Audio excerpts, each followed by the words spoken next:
Bonjour Anamu. Bonjour frère Junior. Bonjour Anamu. Bonjour frère Junior. Voilà. Voilà le frère Joseph alors. Tu as entendu ce qu'elle a dit? Elle a dit qu'elle veut faire une déclaration solennelle d'amour devant les gens. Ah, c'est normal. C'est la soeur Bethany. Bethany, bonjour. Bethany. Bethany, ça veut dire la maison des dates. Bonne arrivée. On peut commencer ce matin? Oui. On peut prier alors? Inclinons nos têtes et prions. Père, nous te sommes reconnaissants pour ta grâce, pour ta bienveillance. Merci pour cet autre jour que tu nous donnes de passer dans cette maison, cette merveilleuse maison en communion fraternelle. Merci Père de gloire de bénir, oh Dieu de gloire, le Père et la maman de cette maison. Merci pour tes grâces. Nous prions Père que tu les bénisses, que tu bénisses leur foyer, que tu bénisses leur âme.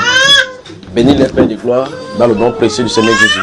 Nous nous recommandons entre tes mains afin que tout ce qu'il va continuer de faire aujourd'hui encore soit sous ta gouverne. Dirige nos cœurs vers toi et veille sur nos paroles, nos pensées et notre âme. Au nom du Seigneur Jésus-Christ de Nazareth, que ton nom se soit élevé et magnifié. Au nom de Jésus-Christ. Amen. Bonjour à Namur. Qui sont là? Bonjour en bas. Bonjour. Ah, dans la chambre, il y a des gens. Non. Alors que soyez-vous bénis. Des questions? Y a-t-il des questions? Moi j'avais une question. Oui. Où est la sœur qui demandait Keda hier là? On a fini hier. Comme elle n'était plus là, nous parler. Suzanne, elle est en bas. Bon, donc elle ne veut plus savoir ce que c'est que Keda. Bon, continue mon frère. Comment tenir sa langue en bride? Tenir sa langue en bride? Oui. Vous avez des pinces ici, frère? Quelqu'un a dit des pinces, on va essayer sur sa langue. On va faire ça. Vous avez le pince, tu connais le pince des enfants, on sèche les couches des enfants là. Frère, pourquoi tu l'as mis ça dans la bouche? Pour qu'elle puisse se taire. Donc, ça veut dire quand lui mettait ça dans la bouche, sa langue se tait. Ouais. Donc, si tu viens de tenir sa langue en bride. Donc, tu vois que tu savais comment tenir les langues en bride et tu me poses la question comment tenir la langue en bride. Donc, comme tu as fait pour la jeune enfant, c'est comme ça qu'il faut faire aussi pour nous. Mais tu vois? Pour moi, qu'est-ce que je mets dans la bouche alors? Voilà, c'est la bonne question là-bas. Si tu vois que tu marches, que tu bavardes, tu prends le torchon, tu enfonces dans ta bouche. Tu restes comme ça. Ou bien tu prends la pince de l'enfant là, qu'on sèche les couches des enfants. Tu mets sur ta langue. Quand ça va rester là, tu ne pourras plus bavarder, tu vois. Jacques chapitre 3. Jacques chapitre 3. Le frère Joseph a fini parce qu'il faut qu'on parte, non? Si. Tu veux commencer? Vous y êtes, tout le monde. Jacques, chapitre 3. S'il n'y a pas assez d'éclater, on ouvre encore bien le... Lève-toi, tu ouvres le volet là, mon garçon. Va plus ici. Hein? Mais je dis le volet. Ah ouais, le volet là. Frère, il faut la prendre un peu. Il faut la prendre parce qu'il a le feu.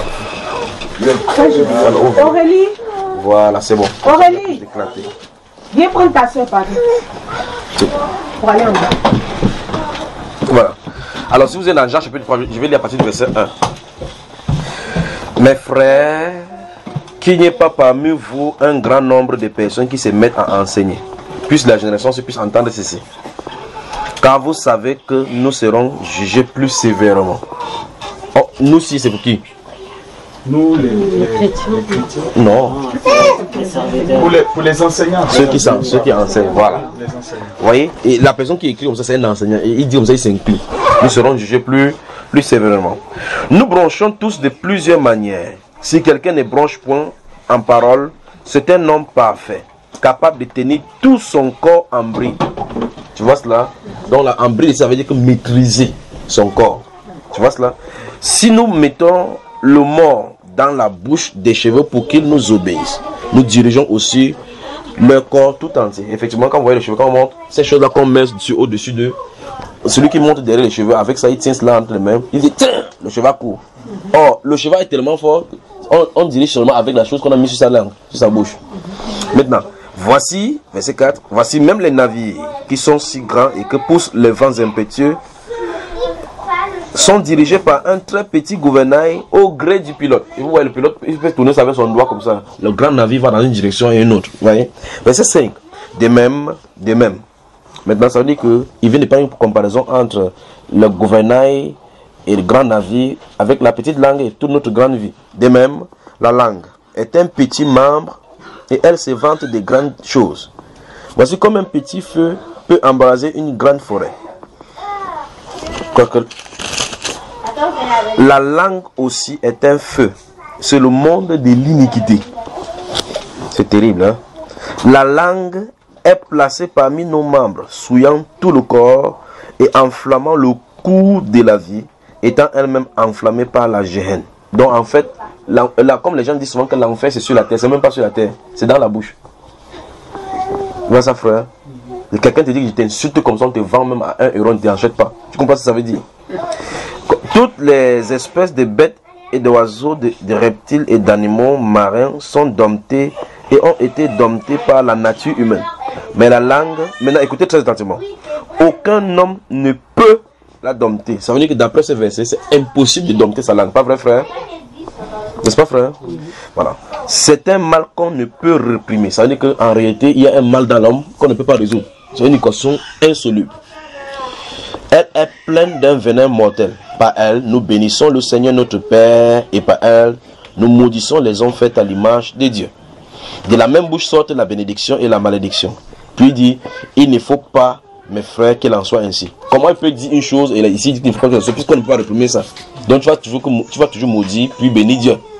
Tu vois cela? De la même bouche sortent la bénédiction et la malédiction. Verset 10 encore. Il ne faut pas, mes frères, qu'il en soit ainsi. Puis il pose la question, la source fait-elle jaillir par la même ouverture l'eau douce et l'eau amère? Un figuier, mes frères, peut-il produire des olives ou une vigne des figues? De l'eau salée ne peut pas non plus produire de l'eau douce. 1 Pierre, tous à côté après cela. 1 Pierre.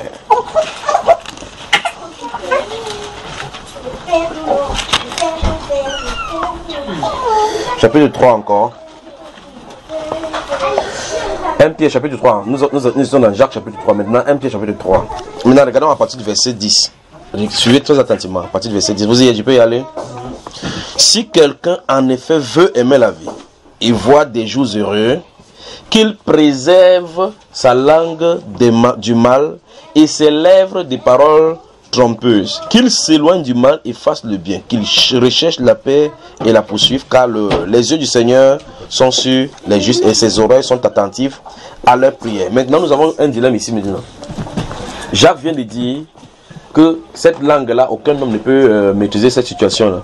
Donc ça veut dire que ça va seulement consommer jusqu'à l'enfer. N'est-ce pas? Pierre vient de dire ici que si quelqu'un veut avoir des jours heureux, il doit faire quoi, frère? Qu'il préserve sa langue du mal. Bon, l'autre serviteur dit c'est un mal qu'on ne peut réprimer. Celui-ci dit que si vous voulez avoir une vie heureuse, il faut préserver sa langue du mal. Quelle est la solution? Allons dans le livre d'Éphésiens, chapitre 5. Éphésiens, prenons le chapitre 4 d'abord. Éphésiens. Que Dieu vous bénisse, que Dieu bénisse. La Bible enseigne que ceux qui sont méchants dans la langue sont des sorciers. Parce qu'ils tuent. Vous savez ça, n'est-ce pas? Voilà. Chapitre 4 d'Éphésiens.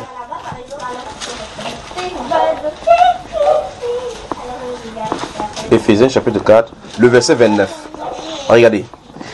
Qu'il ne sorte de votre bouche aucune parole mauvaise. C'est ça? Mais s'il y a lieu, quelques bonnes paroles qui servent à l'édification et communiquent une grâce à ceux qui l'entendent. Chapitre 5. Versets 3 et 4. On y va? Voilà. Que l'impudicité, qu'aucune espèce d'impurité et que la cupidité ne soit même pas nommée parmi vous ainsi qu'il convient à des saints. Qu'on n'entende ni paroles déshonnêtes, ni propos insensés, ni plaisanteries, choses qui sont contraires à la bienséance, qu'on entende plutôt des actions de grâce. Puis on dit, car sachez-le, mes frères, verset 5, sachez-le bien, aucun impudique ou impur ou cupide, c'est-à-dire idolâtre, n'a d'héritage dans le royaume de Christ et de Dieu. Amen. Alors nous avons des problèmes ici là maintenant. Ça veut dire qu'en réalité, quelqu'un peut dire Amen, Alléluia, Amen, Alléluia. C'est tourné, il maudit quelqu'un avec sa même bouche où sort la bénédiction et la malédiction. Et la Bible dit qu'il ne faut pas qu'il en soit ainsi. Parce que tu peux rentrer comme ça. Voilà. Toi, tu se ressens comme ça. Alors la Bible dit que là, il ne faut pas que ça soit ainsi. Et la Bible dit que c'est un mal qu'on ne peut réprimer. Quelle est la chose à faire, frère? Comment tenir sa langue? Maintenant, la solution, maintenant, c'est que en réalité, le fruit de l'esprit, quand le Saint-Esprit vient en l'homme, il tient l'homme parce que le péché est manifesté par la langue. C'est ce qu'on a dit. Et cette langue-là prend ce qui est sur notre cœur pour manifester à l'extérieur. Car c'est du fond de nous. Comme Jésus a dit dans Matthieu chapitre 15 et dans Marc chapitre 17, il dit que c'est de l'intérieur qui vient des mauvaises pensées, des vols, des adultères, ainsi de suite. Et c'est ça qui sort de l'homme. Maintenant, comment ça sort de l'homme? Ça sort de l'homme au travers de quoi? Au travers de la bouche. De la bouche. Et il dit c'est ça qui souille l'homme. Donc, l'expression que tu sors pour bavarder comme ça, en réalité, la langue n'est qu'un conduit dans du cœur. Si le cœur est pur, on ne parlera pas de mauvaises choses. Tu vois cela? Donc ça dit que c'est l'esprit dont il est question.